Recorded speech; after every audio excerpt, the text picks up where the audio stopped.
am again. You go see your papa again. I want to see am now. Why you die? You go see your papa. Why so? When you die, I mean you no go die.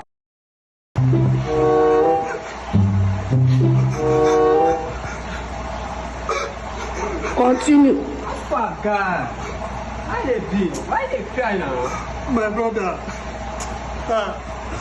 Papa don't die. Why you gonna cry? This man! I don't go see him again. For what? Why you talk like that? Why? So your papa don't die, you go see him again. You go see your papa again. I want to see him now. Why you die? You go see your papa. Why? When you die, I mean you no go die. Sure? Why you die? You go see your papa. When you die. Oh, no. Which kind of motivation be this now? Chai! I dey tell them, I say my papa don't die. Say make I no worry. Say I go see him again. He shock you! Okay, where I want to see him again? You can't tell me say if I don't die, I go see him. So now what you can't tell me? Now what you going to tell me?